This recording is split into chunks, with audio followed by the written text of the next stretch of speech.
Hello friends, आप सभी का स्वागत है आपके अपने यूट्यूब चैनल में।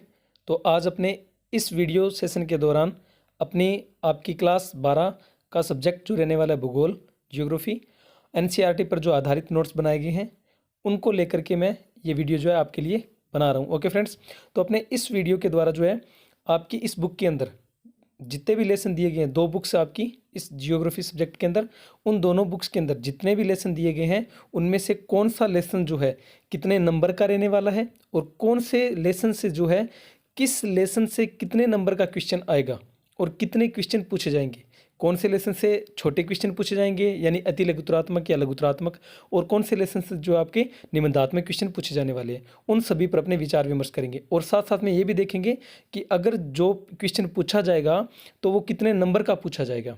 ओके फ्रेंड्स, तो जैसे कि अपने पिछले सेशन के अंदर यानी कि पिछले सत्र के अंदर भी एक वीडियो अपलोड किया था, भूगोल सब्जेक्ट का ही अपलोड किया था, जिसमें से लगभग आपकी जो 70 से 80 पेज की पीडीएफ थी, उसमें से आपके जो एग्ज़ाम के अंदर जो एग्ज़ाम हुआ था, जो आपका पेपर हुआ था, उसके अंदर आपका हर एक क्वेश्चन जो है,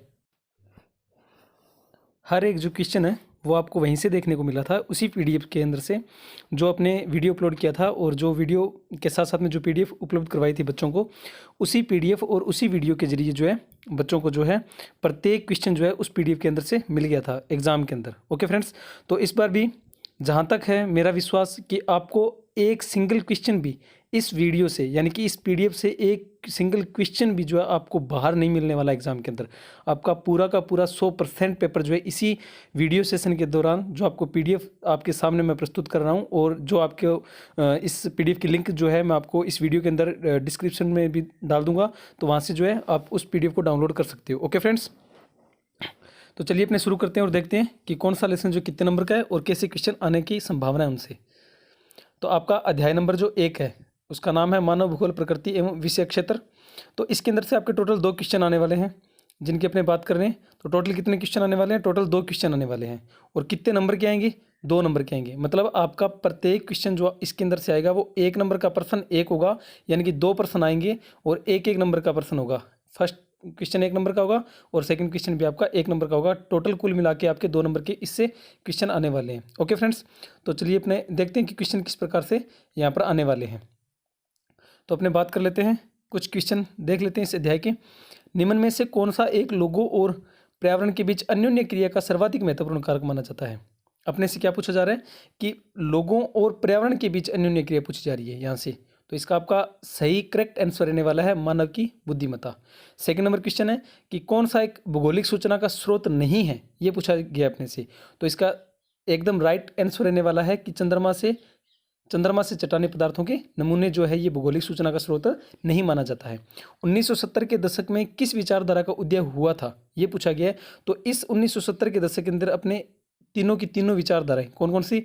मानवतावादी, आमूलवादी और व्यवहारवादी, इन तीनों विचारधाराओं का उदय माना जाता है। ओके फ्रेंड्स, 4 नंबर क्वेश्चन, एक प्रदेश अन्य प्रदेशों से किस प्रकार और क्यों भिन्न है, यह समझने के लिए तथा किस प्रदेश की विलक्षणता की पहचान करना किस उपागम का लक्षण है? तो यह इसका ये एकदम राइट आपका आंसर है। इसके लिए अपने क्षेत्रीय विभेदन होता है जिसके द्वारा हम किसी प्रदेश की जानकारी बखूबी प्राप्त कर सकते हैं। आगे वाला क्वेश्चन, पर्यटन भूगोल एवं मानव भूगोल के किस क्षेत्र का उपक्षेत्र है? तो आपका राइट आंसर रहने वाला है आर्थिक भूगोल का। पर्यटन भूगोल की बात हो रही है, यानी पर्यटन करने के लिए कोई आ जाएगा तो उससे आर्थिक संभावना बढ़ती है, यानी कि रुपए का लेन देन होता है, तो ये आर्थिक भूगोल के अंदर आ जाएगा। सैन्य भूगोल मानव भूगोल के किस क्षेत्र का उप क्षेत्र माना जाता है? तो इसका आपका राइट आंसर रहने वाला है राजनीतिक भूगोल का। ऐतिहासिक भूगोल मानव भूगोल के किस क्षेत्र का उपक्षेत्र है? तो इसका राइट आंसर रहने वाला आपका सामाजिक भूगोल। उसके बाद में मानव भूगोल के जनक आप अच्छे से जानते होंगे, फ्रेडरिक रेटजल माना जाते हैं। और भूगोल के पिता किसको माना जाता है? तो हिकेटियस को माना जाता है। रुको और जाओ की संकल्पना किसने दी थी? तो इसका आपका ग्रिफिथ टेलर आंसर हो जाएगा। उसके बाद मानव भूगोल अस्थिर पृथ्वी और क्रियाशील मानव के बीच परिवर्तनशील संबंधों का अध्ययन है। वेरी मोस्ट क्वेश्चन, इस क्वेश्चन को आप मोस्ट कर लीजिएगा। ओके फ्रेंड्स, तो इसका आंसर रहने वाला है एलन सैंपल। नेक्स्ट अपने बात करते हैं, तो एंथ्रोपोजियोग्राफी पुस्तक के रचयिता हैं। तो इसका आपका राइट आंसर रहने वाला है रेटजेल। ओके फ्रेंड्स, तो ये कुछ इस प्रकार से। और इतने अपने क्वेश्चन जो है अति लघुत्तरात्मक यानी कि वस्तुनिष्ठ प्रश्न के अंदर आते हैं। और उसके बाद में अपने कुछ क्वेश्चन देखने वाले हैं जो कि अति लघुत्तरात्मक यानी कि आपके वस्तुनिष्ठ न होकर के आपके सिंगल वन वर्ड के अंदर अपने से पूछे जा सकते हैं। तो आधुनिक भूगोल के जन्मदाता पूछे गए हैं फ्रेडरिक रेडजल, पीछे भी क्वेश्चन रिपीट हो चुका है। नव नीतिवाद के प्रवर्तक कौन है? ग्रिफिथ टेलर हैं। रेडजल की पुस्तक का नाम तो एंथ्रो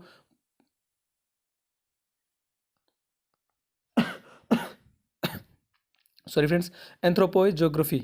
संभववाद की विचारधारा किसने दी थी? विडाल डिला ब्लास ने दी थी। और फ्रेडरिक रेडजल की शिष्या का नाम बताइए, तो एलन सैम्पलमैन है। और भूगोल की दो मुख्य शाखाएं कौन सी है? तो आपकी भौतिक भूगोल और मानव भूगोल रहने वाली है। रेडजल के अनुसार मानव भूगोल को परिभाषित कीजिए, तो इनकी परिभाषा दी हुई है, आप पढ़ लीजिएगा फ्रेंड्स। तो मानव और उसके कार्यों का समाविष्ट किया गया है। परिभाषा किसने दी थी? तो ये दी थी डिकेन और पिट्स ने दी थी। प्रसिद्ध अमेरिकन भूगोलवेता एलन सैम्पल के अनुसार मानव भूगोल को परिभाषित कीजिए, तो ये एक और परिभाषा है, आप देख लीजिएगा। ओके फ्रेंड्स, तो नेक्स्ट अपने क्वेश्चन की कुछ बात करते हैं। तो हंटिंगटन ने मानव भूगोल के अध्ययन क्षेत्र को कितने वर्गों में बांटा है? तो इसके 2 वर्ग रहने वाले हैं। कौन कौन से हैं? भौतिक, आपका फर्स्ट नंबर जो है भौतिक दशाएं, और दूसरा कौन सा है? मानवीय अनुक्रियाएं। प्रसिद्ध जर्मन भूगोलवेता के नाम, तो ये आपके कुछ जर्मन भूगोलवेताएं हैं, जैसे हमब्लोट हो गए, अपने हमबोल्ट हो गए, रिटर हो गए, और उसके बाद में फ्रोबेल हो गए, पेंसेल हो गए, रिchthofen हो गए और रेडजेल हो गए। अमेरिकन भूगोलवेताओं के नाम पूछे जाएंगे, तो एलन सैम्पल हो गए, जिनमें हंटिंगटन हो गए, बोमेन हो गए, कार्ल सावर हो गए, ग्रिफिथ टेलर हो गए। और कुछ फ्रांसीसी है, तो जिनके अंदर अपने विडाल डी लाप्लास हो गए, ब्रूस हो गए, दिमार्तोन हो गए, और डिमाजिबिया हो गए, और वह फ्रेबे हो गए। ओके फ्रेंड्स, सॉरी फ्रेंड्स, मानव का प्रकृतिकरण भूगोल की किस विचारधारा के अंतर्गत आता है? तो अपना ये नवनीतिवाद हो जाएगा। उसके बाद में प्रकृति का मानवीकरण भूगोल की किस विचारधारा के अंतर्गत आता है? तो ये संभववाद हो जाएगा। और इस प्रकार से फ्रेंड्स, तो मैंने आपको कुछ क्वेश्चन बता दिए कि इनका लेवल जो है किस प्रकार से रहने वाला है। और ये आपके टोटल जो है मैंने जो इस लेसन से आपके लिए ओनली 18 क्वेश्चन ही निकाले हैं। आपको इस लेसन से अगर कोई क्वेश्चन देखने को मिलेगा तो 18 क्वेश्चन ये वाले, और इसके साथ में कुछ वस्तुनिष्ठ क्वेश्चन जो अपने कुछ 12-13 क्वेश्चन ऊपर देखे थे ये वाले, कुल मिलाकर 30 एक क्वेश्चन इस लेसन से इंपॉर्टेंट है, जो आपकी सिंगल वन वर्ड लैंग्वेज के अंदर ही पूछे जाएंगे, यानी कि इस लेसन से आपका निबंधात्मक क्वेश्चन नहीं पूछा जाएगा। ओके फ्रेंड्स, चलिए अपने बात करते हैं अध्याय नंबर 2 की, विश्व जनसंख्या वितरण, घनत्व और वृद्धि। इस लेसन से आपके टोटल जो है कुल प्रश्न जो आने वाले हैं, वो प्रश्न आने वाले हैं आपके यहाँ पर 2। तो एक क्वेश्चन जो आएगा आपका, वो आएगा 1 नंबर का, और एक क्वेश्चन जो आएगा वो आपका आएगा 1.5 नंबर का। तो कुल मिला के यहाँ से आपका 2.5 नंबर के क्वेश्चन पूछे जाने वाले हैं। ओके फ्रेंड्स, तो बात करते हैं अपने कुछ क्वेश्चनों की कैसे क्वेश्चन है इसके अंदर। तो विश्व में सर्वाधिक जनसंख्या घनत्व वाला देश, आपको एक टेबल भी बनवाई थी क्लासरूम के दौरान, तो आपका इसका आंसर हो जाएगा सिंगापुर। कंटवा जाम्बिया क्षेत्र किसके लिए प्रसिद्ध है? तो इसका हो जाएगा आपका तांबा। और किसने कहा था कि लोगों की संख्या खाद्य आपूर्ति की अपेक्षा अधिक तेजी से बढ़ती थी? तो यानी कि ये किस अपने भूगोलवेता की विचारधारा थी, या किस भूगोलवेता के कथन था? तो इसका आंसर रहने वाला है आपका मालथस। जापान का कोबे ओसाका क्षेत्र जिस कारण से सान बसा हुआ है वह है, तो वो कौन सा रीजन कौन सा माना जाता है? तो वो आपका है औद्योगिकरण के कारण ये ज़्यादा बसा हुआ है, सघन बसा हुआ है। सॉरी, यहाँ पर सान नहीं होगा, ये सघन होगा, इसको आप सही कर लीजिएगा। तो उसके बाद में जननांगीय संक्रमण की प्रथम अवस्था संबंधित मानी जाती है, तो किससे है? आपकी जन्म दर एवं उच्च मृत्यु दर से मानी जाती है। दो समय बिंदुओं के बीच हुए जनसंख्या के परिवर्तन को यदि प्रतिशत में व्यक्त करें तो उसको क्या कहा जाएगा? तो वो आपका हो जाएगा जनसंख्या की वृद्धि दर। ध्यान रखना, प्रतिशत में पूछा जा रहा आपसे। उसके बाद में अपनी बात करें तो जनसंख्या परिवर्तन को मापने के लिए निम्न में से कौन सा घटक अनिवार्य नहीं है? तो वो आपका हो जाएगा स्वास्थ्य जो है अनिवार्य नहीं है। उसके बाद में सर्वाधिक जन्म दर वाला महाद्वीप पूछा जा रहा आपसे, देश नहीं पूछा जा रहा, महाद्वीप पूछा जा रहा है, तो आपका कौन सा हो जाएगा? अफ्रीका महाद्वीप। जनसंख्या की सबसे कम वृद्धि दर कहाँ पाई जाती है? तो इसका आपका आंसर रहने वाला है ओसेनिया। विश्व में सर्वाधिक जनसंख्या वाला देश कौन सा है? तो आपका इसका आंसर रहने वाला आप जानते हो चीन है। उसके बाद मानसून एशिया में जनसंख्या की सघनता का कारण है, तो इसका आपका फाइनल आंसर रहने वाला है। तो ये सारे के सारे इसके जैसे उपजाऊ मैदान हो गया, औद्योगिकरण हो गया और नगरीकरण हो गया, यानी उपयुक्त सभी इसका आंसर रहने वाला है। तो विरल जनसंख्या वाला आपसे प्रदेश पूछा गया है, तो विरल जनसंख्या वाला प्रदेश आपका कौन सा रहने वाला है फ्रेंड्स? तो आपका रहने वाला है उपयुक्त सभी। जैसे ज़्यादा अगर ठंडा क्षेत्र होगा तो वहाँ पर कम जनसंख्या पाई जाती है, ज़्यादा गर्म होता है तो भी जनसंख्या कम पाई जाती है, और अगर अति ठंडे कुछ क्षेत्र हैं तो वहाँ पर भी विरल जनसंख्या पाई जाती है। यानी कि अगर ज़्यादा जनसंख्या अगर कहीं पर पाई जाती है तो वो सम जलवायु क्षेत्रों के अंदर पाई जाती है। ओके फ्रेंड्स, उसके बाद में अपने बात कर लेते हैं नेक्स्ट क्वेश्चन पर। जनसंख्या वितरण को प्रभावित करने वाला आर्थिक कारक आपसे पूछा गया है। तो इसके अंदर आपके खनिज हो गया, परिवहन हो गया और नगरीकरण हो गया, ये सारे के सारे आपके आने वाले हैं। अब कुछ सिंगल लाइन या कुछ वन वर्ड के टाइप कुछ क्वेश्चन आपके आगे दिए गए। तो जैसे जनसंख्या घनत्व से परिभाषा, यानी आशय क्या है, परिभाषा पूछी गई है, परिवास की परिभाषा पूछी गई है, विश्व में जनसंख्या वाले क्षेत्रों के नाम पूछे गए हैं, विश्व में विरल जनसंख्या वाले क्षेत्रों के नाम पूछे गए हैं, जनसंख्या वितरण को प्रभावित करने वाले दो भौगोलिक कारक पूछे गए आपसे, जैसे ये आपके जलवायु, भू आकृति हो गया। तो जनसंख्या की वृद्धि किसे कहते हैं, जनसंख्या वृद्धि से आपका क्या आशय है, जनसंख्या की धनात्मक वृद्धि क्या है, तो इस प्रकार से जनसंख्या की ऋणात्मक वृद्धि क्या है। तो इन सब की यहाँ पर परिभाषाएं ज़्यादा इंपॉर्टेंट है। जनसंख्या की वृद्धि को किस में व्यक्त किस में किया जाता है, तो उसको हो गया। और उसके बाद में जनसंख्या की प्राकृतिक वृद्धि क्या है, असंशोधित मृत्यु दर क्या है या जन्म दर क्या है, तो प्रवास से क्या से है, बाह्य प्रवास से क्या से है, परिवार नियोजन से क्या तात्पर्य है। तो इस प्रकार से आपके कुछ इंपॉर्टेंट क्वेश्चन जो है इस लेसन से रहने वाले हैं। उसके बाद जैसे जननांग संक्रमण क्या है, इसका उपयोग किस में किया जाता है, विश्व में सर्वाधिक जनसंख्या वाले देश कौन से हैं, और एशिया में विश्व की कितनी % जनसंख्या पाई जाती है, तो ये ध्यान रखना 60% है। उसके बाद जनसंख्या घनत्व का सूत्र हो गया, जनसंख्या वृद्धि का सूत्र हो गया। भूमध्य सागरीय प्रदेश में अधिक जनसंख्या का क्या कारण है, तो सुखद और उत्तम जलवायु है। उसके बाद में असंशोधित जैसे जन्म दर हो गया क्या है, उत्प्रवास क्या है, अप्रवास क्या है, प्रवास किसे कहते हैं, तो ये इससे छोटे क्वेश्चन है। ओके फ्रेंड्स, तो इसके बाद में अपने बात करते हैं, अगर आपसे 1.5 नंबर का जो क्वेश्चन पूछा जाने वाला है, अभी तक क्वेश्चन जो आए थे उनमें से आपका 1 नंबर का क्वेश्चन आएगा, और अब जो आगे क्वेश्चन दिए गए वो वहाँ से आपका 1.5 नंबर का क्वेश्चन आएगा। तो कुल मिला के इस लेसन से 2.5 नंबर के आपके प्रश्न आने वाले हैं। तो जलवायु किस तरह मनुष्य को प्रभावित करती है, ये छोटा सा यहाँ पर अपने इसके बारे में टिप्पणी की हुई है। प्रवास को प्रभावित करने वाले कारक कौन से हैं, अपकर्षक और प्रतिकर्षक, इन दोनों पर अपने यहाँ पर कुछ टिप्पणी की गई है, आप अच्छे से अध्ययन कर लीजिएगा इसका। जनसंख्या की धनात्मक वृद्धि और ऋणात्मक वृद्धि क्या है। फ्रेंड्स देखिए, अगर मैं आपको हर एक क्वेश्चन जो है, अगर मैं आपको पूरा क्वेश्चन अगर पढ़ करके सुनाऊंगा और उसके साथ में उसका अगर आंसर भी पढ़ूंगा और साथ में मैं थोड़ा आपके साथ में विचार विमर्श करने की कोशिश करूंगा, तो उससे ये वीडियो जो है कम से कम 2 से 3 घंटे का बन जाएगा, जो आपके लिए काफ़ी लेंथी हो जाएगा। आपको मैं बड़ा बड़ा इसके अंदर बता देता हूँ कि लेवल किस प्रकार का रहने वाला है प्रश्नों का, ताकि आपको थोड़ा बड़ा बड़ा इसका अच्छे से नॉलेज हो जाए। उसके बाद में जो आपको ये PDF उपलब्ध करवाई जाएगी, वहाँ से आप जो है इस PDF को डाउनलोड करके अच्छे से अध्ययन कर सकते हैं, या आप इसका चाहो तो प्रिंटर जो अपने प्रिंटर से कुछ इसके प्रिंट आउट भी निकाल सकते हैं अगर चाहो तो, वरना ज़रूरत नहीं होगी मेरे हिसाब से। ये काफ़ी लगभग 70-80 पेज हो जाएंगे। हाँ, इतना ज़रूर है फ्रेंड्स कि इतना पढ़ने के बाद में आपको कहीं से भी कोई बुक्स, कोई पासबुक या कहीं से भी कोई डेस्क वर्क या कुछ भी कहीं से भी अध्ययन करने की ज़रूरत नहीं है। आप विश्वास रखिएगा, ओनली जो ये आपके पास में PDF उपलब्ध करवाई जा रही है, ओनली इस PDF को पढ़िए। इस PDF में जितने क्वेश्चन दिए गए हैं, आंसर सही दिए गए हैं, उन सबको आप अच्छे से अध्ययन कर लीजिएगा। जहाँ तक मेरा दावा है, आपका सिंगल क्वेश्चन भी बाहर से नहीं आने वाला है। ओके फ्रेंड्स, तो आइए आपका 2nd अध्याय भी कंप्लीट, और बात करते हैं अपने 3rd अध्याय की, विश्व जनसंख्या विश्व जनसंख्या संगठन। इससे आपके 2 क्वेश्चन आने वाले हैं, 1-1 नंबर के, यानी इससे भी छोटे क्वेश्चन आने वाले, बड़े क्वेश्चनों का चांस थोड़ा कम ही रहेगा। ओके फ्रेंड्स, देखते हैं किस प्रकार के कुछ क्वेश्चन है। जैसे आपका हो गया कि देश का लिंगानुपात विश्व में सर्वाधिक कौन से में है, तो जैसे आपके यहाँ पर लिंगानुपात से कुछ पूछा गया कि स्त्री और पुरुषों की संख्या क्या है विश्व के अंदर। तो जैसे आयु और लिंग पिरामिड में क्या प्रदर्शित होता है, जैसे आर्थिक दृष्टि से सर्वाधिक उत्पादक आयु वर्ग कौन सा है, तो कृषि कार्यों में संलग्न जनसंख्या को क्या कहा जाता है, लिंगानुपात से क्या आशय। तो इस प्रकार की इस अध्याय से आपके कुछ क्वेश्चन रहने वाले हैं।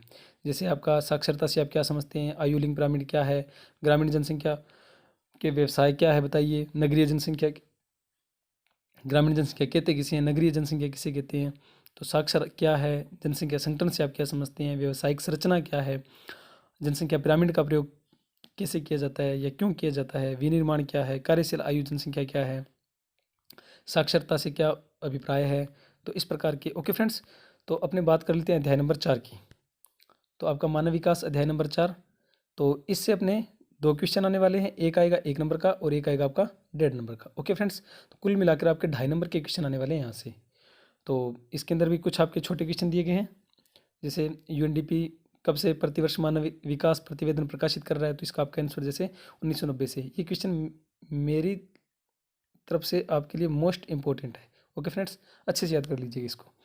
किस उपागम का संबंध अमर्त्य सेन से माना गया है, मानव विकास के 4 स्तंभ बताइए कौन कौन से हैं, सशक्तिकरण क्या है, उपागम कौन से हैं, उसके बाद में विकास का अर्थ क्या है, उसके बाद में आपका मानव विकास के संदर्भ में सतत पोषणीय विकास क्या है, समता क्या है। ओके फ्रेंड्स, तो आपका ये 4 नंबर अध्याय छोटा सा था। बात करते हैं अपने 5 नंबर अध्याय की, प्राथमिक व्यवसाय। इससे आपके देखिए फ्रेंड्स कि यहाँ से आपके जो है 2 क्वेश्चन आए, सॉरी फ्रेंड्स, एक क्वेश्चन आएगा, या तो आपका एक क्वेश्चन आएगा बड़ा, या एक क्वेश्चन के अंदर ही 2 क्वेश्चन मिला करके पूछे जाएंगे। तो यहाँ से आपका कुल जो रहेगा अंक बार वो 2 रहने वाला है, और प्रश्न जो है वो प्रश्न कुल 2 नंबर के रहने वाले हैं। लेकिन जहाँ तक कि इस अध्याय से, क्योंकि व्यवसाय से रिलेटेड अध्याय है, तो इससे आपका क्या है कि 2 छोटे छोटे क्वेश्चनों को मिलाकर के एक बड़ा क्वेश्चन भी बनाया जा सकता है। तो यहाँ पर प्रश्नों की संख्या 2 न रह करके 1 भी हो सकती है। ओके फ्रेंड्स, तो ये थोड़ा ध्यान रखिए।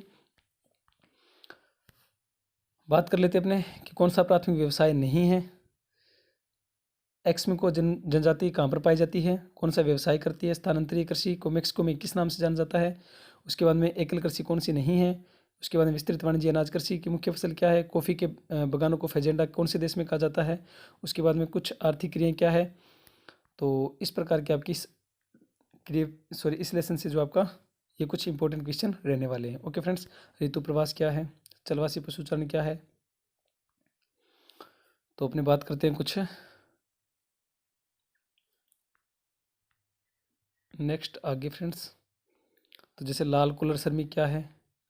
उसके बाद में आखेट कौन सी जलवायु प्रदेशों में सर्वाधिक होता है। स्थानांतरित कृषि किसे कहते हैं। जीवन निर्वाह कृषि किसे कहते हैं। जीवन निर्वाह कृषि के प्रकार कितने हैं। बगाती कृषि की क्या विशेषताएं होती है। ट्रक कृषि किसे कहते हैं। खनन क्या है, खनन को प्रभावित करने वाले कारक कौन से हैं। तो जीवन निर्वाह कृषि क्या है। बगाती कृषि की विशेषता क्या है। खनन कितने प्रकार का होता है। वाणिज्य पशुचारण की विशेषता क्या है। स्थानांतरित कृषि की क्या विशेषता है। सहकारी कृषि किसे कहते हैं। भूमध्य सागरीय कृषि की विशेषता क्या है। तो मैंने जैसे आपको बोला था फ्रेंड्स कि यहाँ पर आपके 2 क्वेश्चन न देकर के सिंगल एक क्वेश्चन भी 2 नंबर का पूछा जा सकता है। तो इसलिए कुछ कुछ थोड़े बड़े अपने अतिरिक्त उत्तरात्मक की श्रेणी के अंदर हैं, कुछ ये 2-2 लाइनों के प्रश्न आपसे पूछे जा सकते हैं, जैसे कि यहाँ पर दिए हुए हैं इस प्रकार से। ओके फ्रेंड्स, जैसे आपके चलवासी पशुचारण, ये देखिए अलग अलग ना पूछ करके इसको दोनों को मिला करके पूछा जा सकता है और आपका 2 नंबर का प्रश्न बन जाएगा ये। बात करते हैं अपने अध्याय नंबर 6 की, द्वितीयक क्रियाएं। आपका वेटेज वाला लेसन है। प्रश्न कितना आएगा, 1। कितने नंबर का आएगा, 4 नंबर का। तो इसमें से आपको छोटे प्रश्न याद करने की ज़रूरत बिल्कुल भी नहीं है। तो यहाँ पर आपको मैं छोटे क्वेश्चन दे भी नहीं रहा हूँ, ओनली जो बड़े क्वेश्चन बन रहे हैं लघुतरात्मक या निबंधात्मक की श्रेणी के जो क्वेश्चन है वही आपसे इस लेसन से पूछे जाएंगे। जैसे आपका हो गया कुटीर उद्योग क्या है, लघु उद्योग क्या है, इन दोनों की जो तुलना की गई यहाँ पर, तो ये आपका बड़ा क्वेश्चन जैसे हो गया। उसके बाद में उद्योगों का जैसे वर्गीकरण हो गया। द्वितीयक व्यवसाय क्या है, द्वितीयक व्यवसाय से संसाधनों की मूल्य वृद्धि किस प्रकार होती है। विनिर्माण से आप क्या समझते हैं, उद्योग निर्माण या विनिर्माण है क्या, इनकी तुलना कीजिए। आधुनिक बड़े पैमाने वाले विनिर्माण की विशेषता कौन सी है। ओके फ्रेंड्स, तो फ्रेंड्स जैसे कि अपने पिछले सत्र का मैंने आपको पहले बताया था, जैसे कि पिछले सत्र के अंदर जो वीडियो डाला था, ये मोस्ट इंपॉर्टेंट क्वेश्चन कर लेना आप 15 नंबर क्वेश्चन को पहले। तो अपने बात करते हैं, जैसे कि मैंने आपको पिछले बताया था कि जैसे मैंने पिछले सत्र के अंदर भी एक वीडियो डाला था, तो उसके अंदर उसके अंदर से जो पीडीएफ के अंदर से जो क्वेश्चन आए थे, वो क्वेश्चनों की लैंग्वेज हूबहू देखने को मिली थी फ्रेंड्स, बिल्कुल भी चेंज नहीं हुई थी। ओके फ्रेंड्स, तो आप विश्वास रखिएगा और अच्छे से अध्ययन कीजिएगा। जर्मनी का रूवर कोयला क्षेत्र क्या है, टिप्पणी कीजिए। लोहा इस्पात उद्योग पर टिप्पणी कीजिए। वितरण सूती कपड़ा उद्योग क्या है, टिप्पणी कीजिए। तो ये ध्यान रखिए फ्रेंड्स, यहाँ से 4 नंबर का आएगा। तो आपको बड़े क्वेश्चन ज़्यादा ही पढ़ने हैं, और जो पीडीएफ में दिए हैं उनको तो हर हाल के अंदर पढ़ना है। ओके फ्रेंड्स,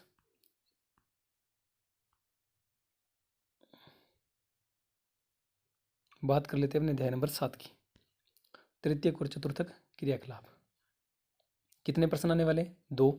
एक क्वेश्चन आएगा आपका अति लघुतरात्मक के अंदर और एक आएगा आपका निबंधात्मक की श्रेणी के अंदर, यानी टोटल 4 नंबर के आएंगे। एक तो छोटा प्रश्न आएगा और एक बड़ा प्रश्न आने वाला है। तो छोटे प्रश्न कौन से आएंगे, आपके सामने दे रखे हैं। खनन क्या है, कौन से प्रकार की क्रिया है। शिक्षा कानून क्रियाकलाप क्या है, कौन सा पंचम क्रियाकलाप का भाग है। तो इस प्रकार के जो कुछ क्वेश्चन यहाँ पर दिए गए हैं, तो इनको आप अच्छे से अध्ययन कर लीजिएगा। ओके फ्रेंड्स,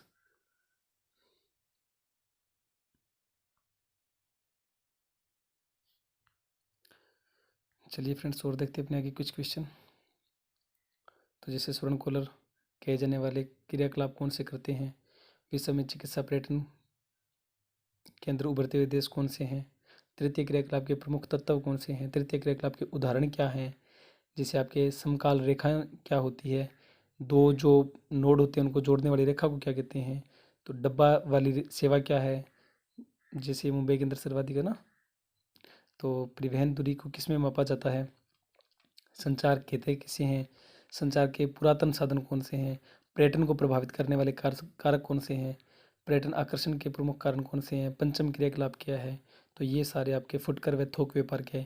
इस क्वेश्चन को आप फिर से बोल रहा हूँ, इंपॉर्टेंट कर लीजिएगा, मोस्ट इंपॉर्टेंट कर लीजिएगा।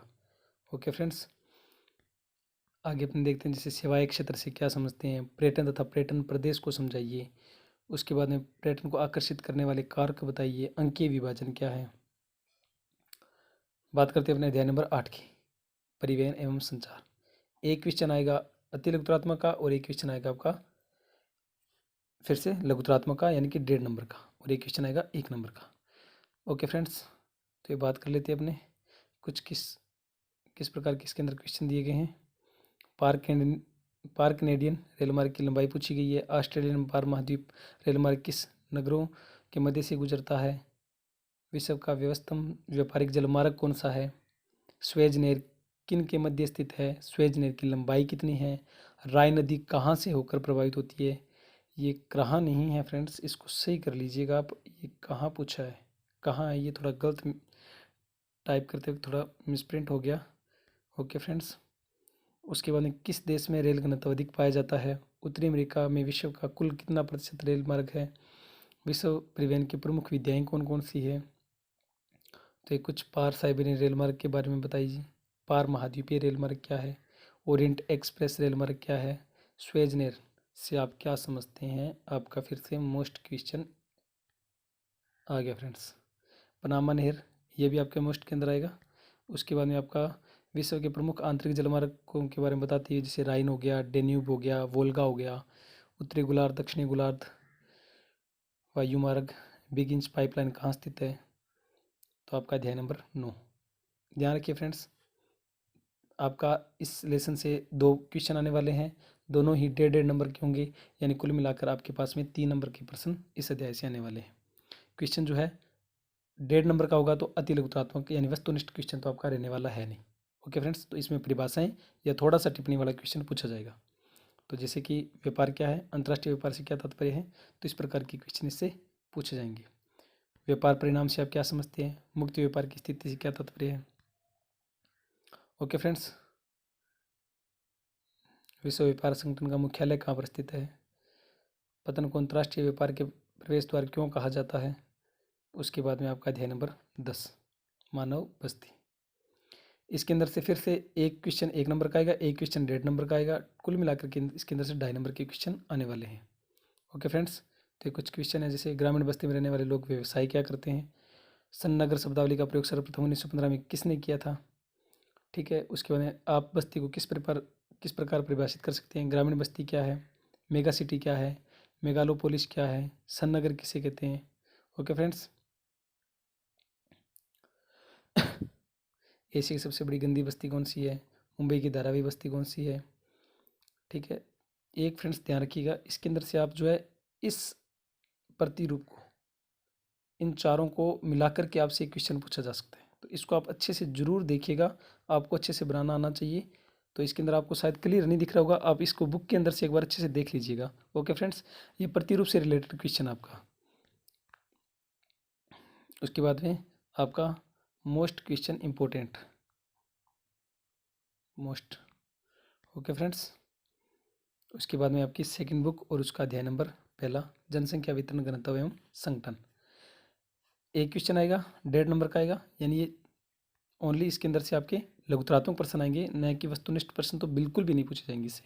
क्वेश्चन कैसे होंगे, इस प्रकार के होंगे, देख लीजिएगा फ्रेंड्स। सूत्र से रिलेटेड या परिभाषाओं से रिलेटेड इसके अंदर से प्रश्न रहने वाले हैं। ओके फ्रेंड्स, शायद आपको पीडीएफ तो अच्छे से दिख रही होगी फ्रेंड्स, और अगर फिर भी अगर आपको कोई किसी प्रकार की दिक्कत हो रही हो तो आप कमेंट बॉक्स के अंदर कमेंट करके ज़रूर बताइएगा, ताकि आपके लिए कोई अगर दिक्कत आ रही होगी तो उसका समाधान करने की कोशिश की जाएगी। ओके फ्रेंड्स,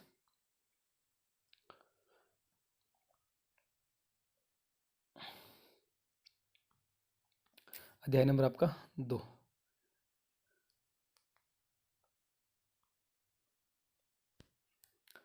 प्रवास प्रकार कारण और परिणाम 1.5 नंबर का क्वेश्चन एक क्वेश्चन आने वाला है, यानी फिर से आपका परिभाषाओं या फिर संक्षिप्त टिप्पणी वाला छोटा सा क्वेश्चन पूछा जाएगा कि प्रवास के कारण क्या है।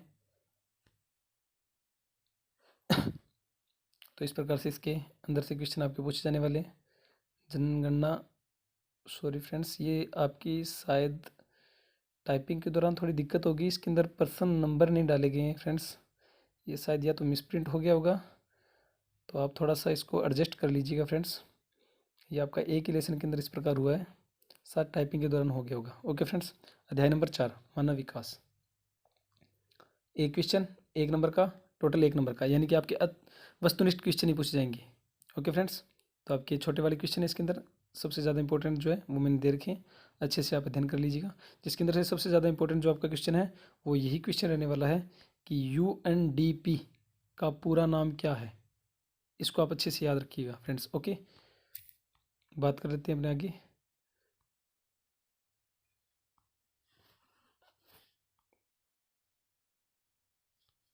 ये फिर से गलती होगी फ्रेंड्स, मेरे को लगता है ये यहाँ पर लेसन नंबर आपका जो है 3 था, इसको आप थोड़ा सही कर लीजिएगा।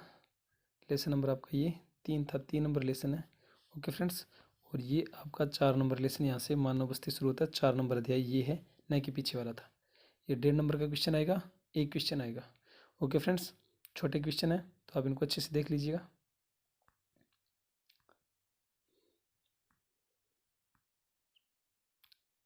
ओके फ्रेंड्स, ये गुच्छित बस्तियाँ, अर्धगुच्छित बस्तियाँ, पल्लीकृत बस्तियाँ, ये आपकी जो सेकंड बुक है उसके अंदर से देखिए, एक आप अच्छे से बात को समझिए कि अगर आप एक बुक को अच्छे से तैयार कर लेते हैं तो आपको लगभग जो है 7 से 8 लेसन जो है सेम के सेम मिलेंगे। थोड़ा बहुत अंतर होगा उनके अंदर, यानी कि कुछ थोड़ी बहुत बातें जो है किसी लेसन के अंदर कम दे रखी है तो एक बुक के अंदर, तो एक बुक के अंदर उनको थोड़ा सा बढ़ाकर दे रखा है, बाकी लगभग आपका सेम रहने वाला है। तो आपको एक बुक को अच्छे से तैयार करना होगा और दूसरी बुक के अंदर आपके 7 से 8 लेसन जो आपको सेम के सेम दिखने को मिलने वाले हैं। ओके फ्रेंड्स, सेम की सेम परिभाषा तक सेम की सेम रहने वाली है। अध्याय नंबर 5 बड़ा क्वेश्चन आएगा फ्रेंड्स, एक ही क्वेश्चन आएगा, 4 नंबर का आएगा। ओके फ्रेंड्स, तो इसके अंदर बड़े क्वेश्चन है, जैसे पश्चिमी बंगाल में चावल की फसल की व्याख्या करनी है, शुष्क कृषि की विशेषताएं, आर्द्र कृषि की विशेषताएं हैं। तो देखिए, आपको 4 नंबर का क्वेश्चन पूछा जाएगा तो इतना छोटा क्वेश्चन नहीं पूछा जाएगा, लेकिन क्या है कि इन दोनों को मिलाकर के आपको पूछा जा सकता है। जैसे एक क्वेश्चन के अंदर 2 क्वेश्चन डाल करके, जैसे आपसे पूछ लिया कि शुष्क कृषि की विशेषताएं बताते हुए पश्चिमी बंगाल में चावल की प्रमुख फसलें क्या हैं उनको भी बताइए, तो इस प्रकार से 2 क्वेश्चन मिलाकर के पूछे जाएंगे। लेकिन हाँ, क्वेश्चन जो है इनमें से ही देखने को मिलेगा। ओके फ्रेंड्स, जैसे बंजर भूमि, कृषि योग्य व्यर्थ भूमि क्या है, निवल बोया गया और सकल बोया गया क्षेत्र क्या है। ओके फ्रेंड्स,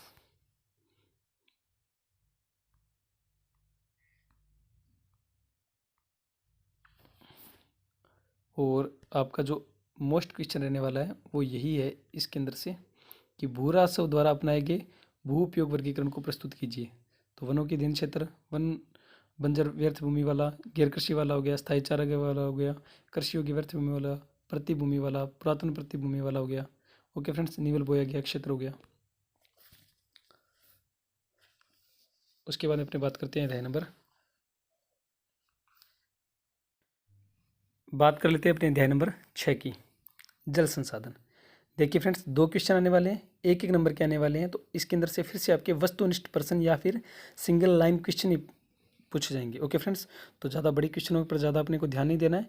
तो आपके जैसे छोटे क्वेश्चन आपको देखने को मिल रहे होंगे, तो ये लेसन जो आपका आंकड़ों से भरा हुआ है, तो इसके अंदर आपको आंकड़े विशेष तौर पर याद रखने ही पड़ेंगे। ओके फ्रेंड्स, तो कुछ परिभाषाएं हैं, जैसे पश्च जल किसे कहते हैं, लेगुन किसे कहते हैं, ये भारत के प्रमुख बहुउद्देशीय नदी घाटी परियोजनाओं के नाम क्या है, तो उनके नाम पूछे जाएंगे। सिंचाई व्यवस्था का सबसे बड़ा फायदा क्या है, सिंचाई से तात्पर्य क्या है, तो इस प्रकार के क्वेश्चन इस लेसन से आपके पूछे जाएंगे। अपने बात कर लेते हैं आगे एक नए लेसन की, तो ये कुछ इंपॉर्टेंट क्वेश्चन है। तो अपने बात करते हैं अध्याय नंबर 7 की, खनिज एवं ऊर्जा संसाधन। इसके अंदर से आपका 1.5 नंबर का और एक ही क्वेश्चन आएगा, यानी कि वस्तुनिष्ठ भी आ सकता है, क्योंकि आंकड़े वाला क्वेश्चन आपको दिया जा सकता है 1.5 नंबर का, कोई बड़ी बात नहीं फ्रेंड्स। या फिर आपका जो है कौन सा क्वेश्चन आएगा, सिंगल लाइन क्वेश्चन पूछा जाएगा परिभाषाओं से रिलेटेड। ओके फ्रेंड्स, तो इसके अंदर कुछ क्वेश्चन आपके सामने दे रखे हैं, वस्तुनिष्ठ भी हैं और अति लघुत्वात्मक भी क्वेश्चन दे रखे हैं। ओके फ्रेंड्स, तो आप इनको एक बार अच्छे से देख लीजिएगा, अध्ययन कर लीजिएगा, जिसके अंदर से आपको एक इसका सबसे इम्पोर्टेंट क्वेश्चन मैं बताता हूँ कि सौर ऊर्जा किसे कहते हैं और इसको काम में लेने के लिए प्रमुख 2 उपक्रम कौन से हैं। तो इस क्वेश्चन को उसके साथ में जैव ऊर्जा क्या है और एक क्वेश्चन और रहेगा इस अध्याय का, जो कि आपका रहने वाला है नाभिकीय ऊर्जा के उत्पादन में प्रयुक्त होने वाले महत्वपूर्ण खनिज कौन से हैं।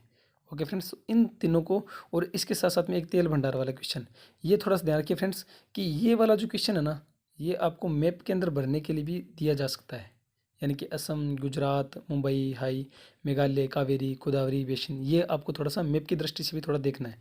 ओके फ्रेंड्स, तो अपने बात करते हैं आगे अध्याय नंबर 8 की, निर्माण उद्योग। 2 क्वेश्चन आएंगे, एक क्वेश्चन आएगा 1 नंबर का और एक क्वेश्चन आएगा 3 नंबर का। कुल अंक भार जो रहने वाला है वो 4 नंबर का रहने वाला है। तो इसके अंदर वस्तुनिष्ठ प्रश्न भी पूछा जाएगा और इसके साथ साथ में आपका जो है निबंधात्मक क्वेश्चन भी पूछा जाएगा। ओके फ्रेंड्स, तो जैसे देश का अग्रणी चीनी उत्पादक राज्य कौन सा है, तो ये आपके कुछ वस्तुनिष्ठ क्वेश्चन है।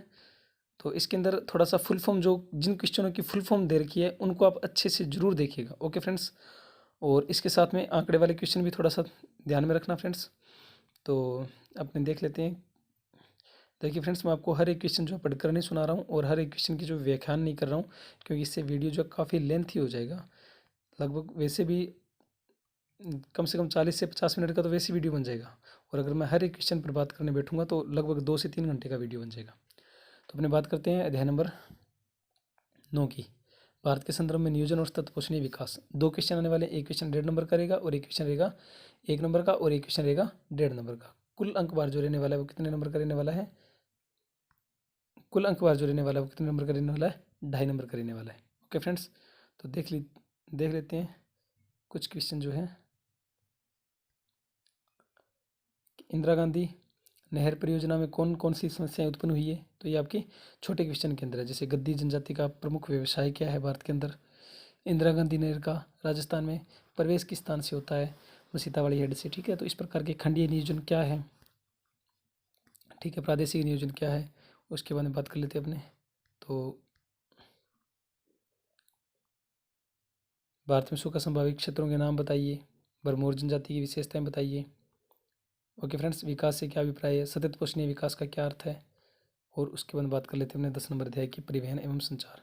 देखिए फ्रेंड्स, आपको इसके अंदर से छोटे क्वेश्चनों पर ध्यान नहीं देना है, आपको सिर्फ और सिर्फ निबंधात्मक या लघुतरात्मक या निबंधात्मक क्वेश्चन ही पढ़ना है, क्योंकि एक ही क्वेश्चन आएगा, वो भी कितने नंबर का आने वाला है, 3 नंबर का आने वाला है। तो और सबसे मोस्ट क्वेश्चन इसका पहला ही क्वेश्चन है, और इसके साथ साथ में एक और है, स्वर्णिम चतुर्भुज परियोजना क्या है, इसको समझाना है आपको। ये 2 क्वेश्चन जो आपके मोस्ट रहने वाले हैं इस लेसन के। ओके फ्रेंड्स, उसके अंदर कडल क्या है देख लीजिएगा एक बार, परिवहन क्या है, संचार क्या है, परिवहन क्या है, संचार क्या है, राष्ट्रीय राजमार्ग क्या है, स्वर्णिम चतुर्भुज परियोजना क्या है, तो बीओटी क्या है, राज्य राजमार्ग क्या है, जिला सड़कें क्या हैं, ग्रामीण सड़कें क्या हैं, तो इनके बारे में कुछ इनकी परिभाषाएं दे रखी है फ्रेंड्स, अच्छे से इनको आप एक फ्रेंड्स इसके साथ साथ में एक BRO सीमा सड़क संगठन, इसको भी आप अच्छे से पढ़कर जरूर जाइएगा। ठीक है फ्रेंड्स, बात कर लेते हैं अपने अध्याय नंबर 11 की, अंतर्राष्ट्रीय व्यापार। छोटा क्वेश्चन आएगा, या तो परिभाषा से रिलेटेड होगा या आपका सिंगल लाइन क्वेश्चन होगा, 1.5 नंबर का क्वेश्चन पूछा जाने वाला है। ओके फ्रेंड्स, इस अध्याय से जैसे विशाखापट्टनम बंदरगाह की 2 विशेषताएं पूछी इसने, कांडला बंदरगाह की विशेषता पूछी है, जवाहरलाल नेहरू पतन क्यों विकसित हुआ था, पृष्ठ प्रदेश से क्या आशय है। तो ये छोटे क्वेश्चन जो है इस लेसन से रहने वाले हैं। आपका अध्याय नंबर 12, भौगोलिक परिप्रेक्ष्य में कुछ मुद्दे और समस्याएं। देखिए फ्रेंड्स, 2 क्वेश्चन आएंगे, दोनों ही वस्तुनिष्ठ होंगे, तो कुल मिलाकर 2 नंबर के रहने वाले हैं। तो आपको इसके अंदर वस्तुनिष्ठ प्रश्न ही ज़्यादा ध्यान में देने हैं। जैसे ध्वनि मापन क्या है, जाबुला जिला किस राज्य के है, धारावी कच्ची बस्ती कहाँ पर है स्थित है, धूमर कोरा किसे कहते हैं, तो अम्लीय वर्षा क्या है, ये वर्षा है फ्रेंड्स, इसको वर्षा नहीं है, ये वर्षा है, जो बरसात है ना, ये वो वाला वर्षा है। ओके फ्रेंड्स, ये वाला, तो इसको थोड़ा सही कर लीजिएगा आप। बात करते हैं अपने उसके आगे, पारिस्थितिकी क्या कहते हैं, निवल बोया गया निवल आप्रवास क्या है, पीएच स्तर से क्या तात्पर्य होता है, उसके अंदर ध्वनि प्रदूषण क्या है, उसके बाद में वायु प्रदूषण के प्रमुख 2 स्रोत कौन से हैं, जल प्रदूषण हो गया, और उसके बाद में फ्रेंड्स इस प्रकार से कुछ क्वेश्चन जो है यहाँ पर दिए गए हैं। अब फ्रेंड्स बात करते हैं अपने मॉडल पेपर। मैंने आपके लिए एक पेपर भी बनाया है कि आपका जो पेपर है वो किस प्रकार से आने वाला है, ताकि आपको एक बड़ा बड़ा अनुमान हो जाए कि पेपर के अंदर क्वेश्चन जो है किस हिसाब से हमसे पूछे जाने वाले हैं। तो फ्रेंड्स आपको कम से कम पहले 9 से 10 क्वेश्चन जो है आपको इस प्रकार से वस्तुनिष्ठ क्वेश्चन पूछे जाएंगे, कम से कम पहले 9 से 10 क्वेश्चन। ओके फ्रेंड्स, जिनका मैं वेटेज आपको बता चुका हूँ कि 1-1 नंबर के रहने वाले हैं। उसके बाद में कुछ 3 से 4 क्वेश्चन जो आपको पूछे जाएंगे वो आपको पूछे जाएंगे इस प्रकार से रेगिस्तान के तौर पर। फिर आपको कुछ अति लघुतरात्मक क्वेश्चन पूछे जाएंगे, फिर आपको कुछ लघुतरात्मक क्वेश्चन पूछे जाएंगे, और अंतिम में आपसे जो है ये निबंधात्मक क्वेश्चनों का सेशन रहने वाला है। खंड से जो भाग जो है से, इसके अंदर आपके निबंधात्मक क्वेश्चन रहने वाले हैं। और इनमें से ध्यान रखिएगा कि आपको 2 क्वेश्चन ऐसे आएंगे जिनके अंदर आपको जो है मानचित्रों से रिलेटेड होंगे। तो एक तो आपका 21 नंबर जैसे क्वेश्चन है और एक आपका 22 नंबर जो क्वेश्चन है। तो इस प्रकार से 2 क्वेश्चन जो है आपके मानचित्रों से रिलेटेड जरूर आएंगे, 2-2 नंबर के होंगे। ओके फ्रेंड्स, तो मैंने इसके अंदर आपको बताया भी था कि आप उन जो ऐसे क्वेश्चन जरूर अच्छे से देखना और उनको मैप के अंदर जरूर देखना जिनके अंदर स्थान विशेष की बात हुई है। जैसे यहाँ पर पाकिस्तान है, श्रीलंका है, ग्वालियर है, मैसूर है, कानपुर है, सूरत है। तो इस प्रकार के इनको आप एक बार मैप के अंदर जरूर देख कर जाइएगा। और हो सका तो फ्रेंड्स मैं आपके लिए एक छोटा सा 5 से 10 मिनट का वीडियो भी अपलोड कर दूंगा पेपर से पहले जिससे भी मेरे को थोड़ा टाइम मिलेगा उसके अकॉर्डिंग। तो उसके अंदर आपको ओनली जो मैप के अंदर मैप दिया जाएगा, मतलब मैप के अंदर कौन से स्थानों के बारे में ज़्यादा पूछने का चांसेस रहेगा, तो उनको लेकर के मैं आपको मैप के अंदर हो सका तो मैप की मतलब फ़ोटो वगैरह जो है इमेज वगैरह वो अपलोड कर दूंगा। उसके अंदर मतलब दर्शा करके भी बता दूंगा भी ये कौन सा क्षेत्र जो है कहाँ पर रह जाएगा। तो आपके लिए एक छोटा सा एक वीडियो भी कोशिश करेंगे कि अपलोड करने के लिए जैसे भी टाइम लगेगा। ओके फ्रेंड्स, तो मेरी ओर से सभी को आपके इस पेपर की तैयारी के लिए भावी जो आपका एग्ज़ाम होने वाला है, और सभी को मेरी तरफ से शुभकामनाएं। आप अच्छे से तैयारी कीजिएगा। ओके फ्रेंड्स, और इसके साथ साथ में ये फ्रेंड्स आगे क्यों नहीं हो रहा, चलो फ्रेंड्स, तो ये आपने अगर अभी तक मेरे यूट्यूब चैनल को अगर सब्सक्राइब नहीं किया है तो आप इस यूट्यूब चैनल को सब्सक्राइब भी कर लीजिएगा। ओके फ्रेंड्स, और अगर आपको लग रहा है कि आपको ये जो सेशन पसंद आया है या आपको मेरे द्वारा जो भी करवाया गया है वो आपके लिए इम्पोर्टेंट है, तो आप इस वीडियो को अपने फ्रेंड्स के साथ शेयर भी जरूर कीजिएगा और लाइक भी कीजिएगा और चैनल को सब्सक्राइब भी जरूर कीजिएगा। ओके फ्रेंड्स, और कोशिश रहेगी कि आपके लिए जो है अदर सब्जेक्ट की, जैसे आपका इतिहास हो गया, जैसे आपका राजनीति विज्ञान हो गया, तो इनके लिए भी एक एक PDF अपलोड की जाए पूरी की पूरी बुक्स से बना करके। यानी कि इसी प्रकार जैसे आपके लिए भूगोल का जो ये सब्जेक्ट है, जैसे इसकी PDF आपके लिए उपलब्ध करवाई गई है, एक वीडियो बनाया गया है, तो उसी प्रकार जो है फ्रेंड्स एक कोशिश रहेगी कि आप जैसे भी टाइम मिलेगा तो आपके लिए राजनीति विज्ञान और इतिहास जो है इनकी भी PDF उपलब्ध करवाई जाए या इनका भी वीडियो मैं बनाऊं। तो फ्रेंड्स अगर आपको चाहिए, तो जो बच्चे चाहते हैं कि भी सर हमको राजनीति विज्ञान की PDF चाहिए या हमको इतिहास की PDF चाहिए, तो जिन आप कमेंट बॉक्स के अंदर कमेंट जरूर करके बताइएगा। तो जैसा मतलब जिस सब्जेक्ट की डिमांड ज़्यादा रहेगी तो उसकी जो PDF जो है पहले अपलोड कर दूंगा। ओके फ्रेंड्स, मैं तो जैसे कि मतलब आप कमेंट बॉक्स के अंदर बता दिएगा कि सर भाई पहले राजनीति विज्ञान की PDF चाहिए आपको, मतलब वीडियो बनाया जाए, या फिर पहले जो है इतिहास का वीडियो बनाया जाए। तो आप दोनों में से आप बता दीजिएगा फ्रेंड्स, जैसा भी रहेगा कमेंट बॉक्स के जरिए आपका जो भी कमेंट रहेगा, जिन बच्चों का वेटेज ज़्यादा रहेगा उसके अकॉर्डिंग जो मैं आपके लिए PDF अपलोड कर दूँगा। ओके फ्रेंड्स, और आपको जो इसकी जो PDF है, आप मतलब जो ये अभी आपको आपके सामने जो ये अभी अपने इन क्वेश्चनों की बात की है, ये जो PDF है अगर आप ये डाउनलोड करना चाहते हो तो इसकी आपको लिंक जो है डिस्क्रिप्शन में मिलेगी। ओके फ्रेंड्स, तो वहाँ से सीधा डाउनलोड हो जाएगा। अगर वहाँ से किसी बच्चे के फ़ोन के अंदर सीधी PDF डाउनलोड नहीं हो रही है तो इसके अंदर एक लिंक और दी जाएगी फ्रेंड्स, तो वो लिंक होगी आपके टेलीग्राम चैनल की। तो वहाँ से आप टेलीग्राम चैनल को ओपन कीजिएगा और उस टेलीग्राम चैनल के अंदर जो है आपको ये जो आपके सामने ये जो PDF है ये आपको वहाँ पर मिल जाएगी। ओके फ्रेंड्स, तो आज के लिए इतना ही। धन्यवाद फ्रेंड्स।